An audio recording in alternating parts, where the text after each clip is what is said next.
Good morning class 10। आपने देखा कि मैंने आपको अभी तक पढ़ाया था कि किस प्रकार धाय माँ पन्ना उदय सिंह को बचा लेती हैं, और अब ये उपाय उनके मन में सूझा है कि उदय सिंह के बिस्तर पर अपने बेटे चंदन को वो सुला देंगी। लेकिन वो जानती हैं कि बनवीर उनके बेटे को उदय सिंह समझकर मार डालेगा। चंदन: ओह माँ, तुम तो बातें करने में बड़ी अच्छी हो। अब मैं बड़ा होकर बहुत सी जागीरें जीतूंगा माँ, तो मैं तुम्हारे लिए एक मंदिर बनवाऊंगा, देवी के स्थान पर तुमको बिठलाऊंगा और तुम्हारी पूजा करूंगा। तुम अपनी पूजा करने दोगी? अब चंदन बहुत मासूम, बहुत भोला है। माँ की आंखों में वो आंसू नहीं देख पाया और कहता है कि माँ, तुमने बड़ी सफाई से अपनी आंखों के आंसू को तुमने छुपा लिया। कोई बात नहीं माँ, जब मैं बड़ा हो जाऊंगा तो बहुत सी जागीरें जीतूंगा और तुम्हारे लिए एक मंदिर बनाऊंगा जहाँ मैं तुम्हारी पूजा करूंगा, यानी मैं तुम्हें हर सुख और आराम दूंगा। पन्ना: तुझ से मुझे ऐसी ही आशा है चंदन। चंदन: यह मत समझना माँ कि मैं जागीरें नहीं जीत सकता। उस जंगली खरगोश की तरह तेजी से दौड़ सकता हूँ, आसमान तक धावा बोल सकता हूँ। धावा बोल सकता हूँ मीन्स हमला कर सकता हूँ। पन्ना: अब बहुत बात ना करो चंदन, रात अधिक हो रही है, सो जाओ। कुछ आहट होती है। चंदन: माँ माँ देखो, उस दरवाजे से कौन झांक रहा है? पन्ना: कीरत बारी होगा, तुम्हारा भोजन उठाने आया होगा। मैं देखती हूँ। उठकर देखती है। चंदन: कोई और हो तो मैं अपनी तलवार लाऊं? पन्ना लौटती हुई: कोई नहीं है। महल में किसका डर है? लाल, तुम सो जाओ। चंदन: कहाँ सोऊं? सज्जा तो अभी रसोई घर में ही होगी। मेरी शैया, शैया मीन्स बेड, ठीक ना की होगी। पन्ना: तो तुम कुंवर जी की शैया पर सो जाओ। शैया ठीक होने पर तुम्हें उस पर लिटा दूंगी। अब धाय माँ को तो उदय सिंह के ही बिस्तर पे उसको सुलाना था। चंदन: और कुंवर जी बुरा मान गए तो? पन्ना: मैं कुंवर जी को समझा दूंगी। तुम्हारे लेटने से कुंवर जी की शैया मैली तो ना हो जाएगी। चंदन: तुम बहुत अच्छी हो माँ, आज कुंवर जी की शैया पर लेट कर देखूं। अब तो मैं भी राजकुमार हो गया। एकाएक स्मरण कर, यानी याद करके, पर मेरी माला, राजकुमार के गले में माला होती है ना, तुमने मेरी माला गूंथ दी। अचानक चंदन को याद आता है कि मेरी माला जो टूट गई थी मैंने माँ को दी थी गूंथने के लिए, और माँ गूंथी की नहीं। पन्ना: नहीं गूंथ पाई लाल, शामली आ गई थी। चंदन: कल गूंथ देना, भूलना नहीं माँ। और लेट जाता है बिस्तर पर। आहा माँ, कितनी नरम शैया है, जी होता है सदा इसी पर सोता रहूं। पन्ना चीख कर: चंदन। चंदन: क्या हुआ माँ? पन्ना: कुछ नहीं, कुछ नहीं, आज मेरा जी कुछ अच्छा नहीं है। कभी कभी कलेजे में शूल सी उठती है। तुम सो जाओ तो मैं भी सो जाऊंगी। शूल एक दर्द है उसके अंदर, क्योंकि वो जानती हैं कि अब उसका बच्चा बहुत समय का मेहमान नहीं है, किसी समय भी बनवीर आता ही होगा और उदय सिंह समझकर चंदन को वो मार डालेगा। चंदन: मैं किसी वैद्य के यहाँ जाऊँ माँ? पन्ना: नहीं, वैद्य के पास इसकी दवा नहीं है। यह आपसे आप उठती है और आपसे आप शांत हो जाती है। तुम सो जाओ, मैं भी कुंवर को खिलाकर जल्दी सो जाऊंगी। चंदन: अच्छा माँ, तुम्हारी आज्ञा नहीं टालूंगा। लो, आंखें बंद कर लेता हूँ। पन्ना: सो जाओ, चित्तौड़ की अच्छी कहानियों को सोचते सोचते सो जाओ। अपनी मातृभूमि में कितने बड़े बड़े वीर हुए हैं। वप्पा रावल, वप्पा रावल ये बहुत वीर थे। इनकी बहुत इनके बहुत सी ग्रंथ हैं मोटे मोटे लिखे हुए इनके बारे में, जिन्हें हारित ऋषि ने दर्शन दिए, जिन्होंने मेवाड़ की नींव डालकर विदेशों पर चढ़ाई की और उन्हें जीता। इन्होंने ही पहले पहल अपने आराध्य देव एकलिंग शिव जी को कहा गया है, का मंदिर बनवाया। राजा नरवाहन, जिन्होंने अपनी अकेली शक्ति से अनेक शत्रुओं को पराजित किया। यानी पन्ना चंदन को वीर राजाओं की कहानियाँ सुनाती हैं। हंसपाल, जिन्होंने अनेक राज्य जीतकर अपने राज्य में मिलाए।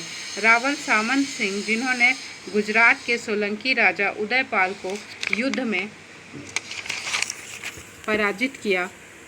रावल जय सिंह, रावल अमर सिंह। चंदन चौंक कर: माँ, मैं आंखें बंद कर तुम्हारी बातें सुन रहा था कि एक काली छाया मेरे सिर के पास आई और उसने मुझे मारने को तलवार उठाई। माँ, वह काली छाया, काली छाया। चंदन भी डर जाता है, क्योंकि जो होनी अभी होने वाली है शायद इसका आभास उसको हो चुका है। पन्ना पन्ना बहुत डर जाती है। मैं तो तुम्हारे पास बैठी हूँ लाल, यहाँ कौन सी काली छाया आएगी। चंदन, कोई छाया नहीं आएगी माँ, पर ना जाने क्यों नींद नहीं आ रही है। तुम मुझे कोई गीत सुना दो तो सुनते सुनते सो जाऊँ। पन्ना, अच्छी बात है मेरे लाल, मैं गीत ही गाऊंगी, अपने लाल को सुला दूं। करुण स्वर में गाती है।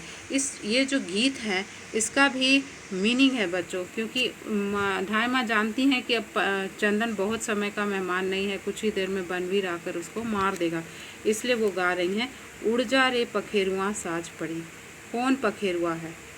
चंदन की आत्मा, चंदन की जान, जो कि कुछ देर बाद ही उसके शरीर को छोड़कर उड़ जाएगी। चार पहर बाटली जो ही मेढ़िया खड़ी ये खड़ी, उड़ जा रे पखेरुआ साज पड़ी। डब डब भरिया नैन दिरी घड़ा, लग रही झड़ी ये झड़ी।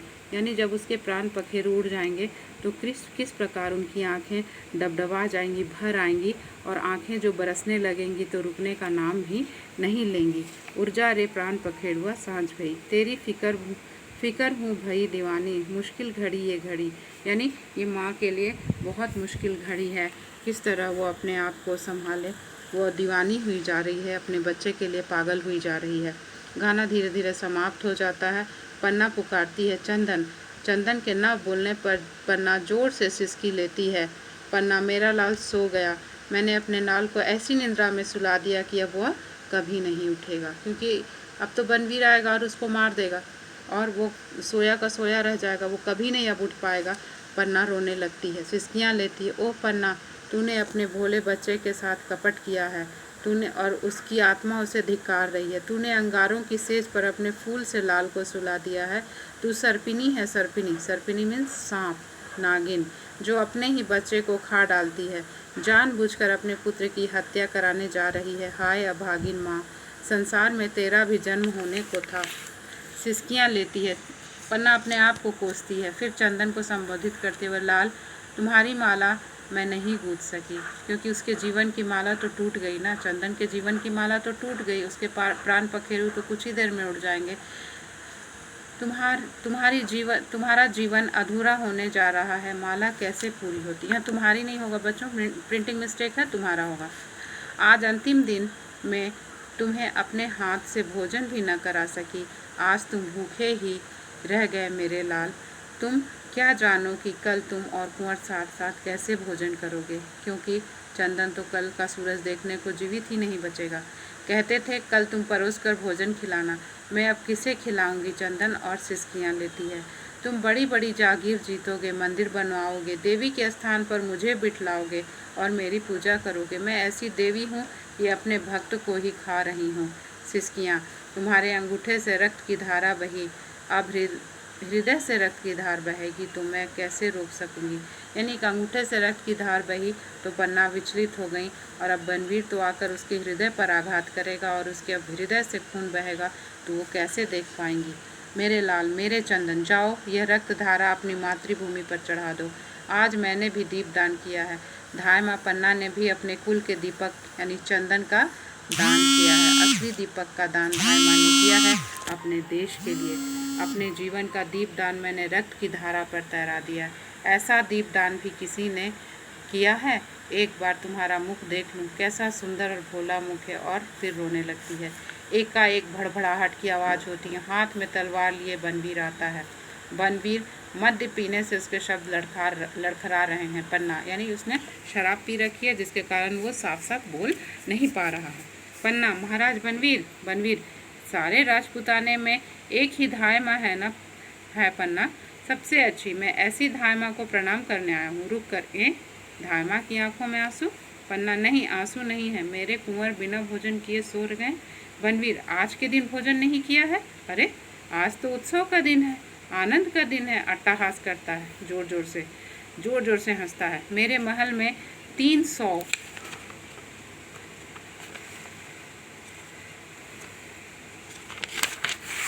सामंतों ने भोजन किया। आज कीरत बारी की टोकरी देखती, भोजन उठाते उठाते वह जिंदगी भर के लिए थक गया होगा। हंसता है, यानी उसके कहने का मतलब है कि इतने लोगों ने खाना खाया कि कीरत बारी भी पत्तल उठाते उठाते थक गया। जिंदगी भर के लिए तो कहाँ है कुंवर उदय सिंह, मैं उन्हें हाथ से भोजन करा दूं। अब बनवीर बदमाशी से कहता है कि मैं उदय सिंह को भोजन करा दूं, क्योंकि ये तो उनका आखिरी भोजन होगा ना। पन्ना, कुंवर सो गए हैं, वे किसी के हाथ से भोजन नहीं करते, मैं ही उन्हें खिला दूंगी। बनवीर, धाय माँ हो ना। पन्ना, आज तुमने सोना का नाच नहीं देखा, ओह कितना अच्छा नाचती है। मैंने उससे कह दिया था कि कुंवर उदय सिंह को और धाय माँ को अपना नाच दिखला दे। पन्ना, वह आई थी, शायद तुम्ही ने उसे भेजा था, पर कुंवर जी का जी अच्छा नहीं था, इसलिए मैंने नहीं भेजा। बनवीर, जी अच्छा नहीं था और आज का दीपदान भी तुमने नहीं देखा। पन्ना, मेरे लिए दीपदान देखने की बात नहीं है, करने की बात है। बनवीर, ठीक है धाय माँ तो मंगल कामनाओं की देवी है। यानी टोंट करता है कि धाय माँ तो सभी का कल्याण करने वाली देवी है, वे दीपदान करके चित्तौड़ का कल्याण करेंगी। बात तो सच है, उन्होंने अपने दीपक का तो दान करने ही वाली हैं, चंदन का। मैं तुम्हें मारवाड़ में एक जागीर देना चाहता हूँ, वहाँ तुम्हारे लिए तुलजा भवानी का मंदिर बनेगा। मंदिर, सारे लोग तुम्हें इतनी श्रद्धा से देखेंगे कि तुलजा भवानी में और तुम में कोई अंतर ना होगा। तुम ही देवी के उस मंदिर में रहोगी, लोग तुम्हारी पूजा करेंगे। पन्ना चीख कर बनवीर, बनवीर फिर जोर जोर से हंसता है। ये सारी बातें बनवीर कमेंट कर रहा, कटाक्ष कर रहा है धाय माँ पर। महाराज बनवीर ने ही कहा, मेरे कहने भर से तुम देवी हो गई। महाराज बनवीर को बनवीर कहने लगी, हंसता है। देवी को प्रणाम, देखा अब तुम्हें मोह ममता से दूर रहना होगा। तुम कुंवर उदय सिंह को मुझे दे दोगी और मैं उसे यह तलवार दूंगा। तलवार खींच लेता है। पन्ना, यह तलवार, इस पर रक्त क्यों लगा है। बनवीर, रक्त, आपको पता है ना उस तलवार पर रक्त क्यों लगा है, क्योंकि उसने महाराजा विक्रमादित्य का कत्ल कर दिया है उसी तलवार से। बनवीर, रक्त तो लाल रक्त मीन्स खून, तो तलवार की शोभा है पन्ना, वह अंततः सुहाग से भरी है, यह तो उसकी सिंदूर की रेखा है। बनवीर कहता है कि तलवार की शोभा ही खून है, यानी तलवार का सिंदूर क्या है, खून। बिना रक्त के तलवार भी कभी तलवार कहला सकती है। पन्ना, यह तलवार मयान में रख लो महाराज। बनवीर, क्या तुम्हें भय लगता है। चित्तौड़ में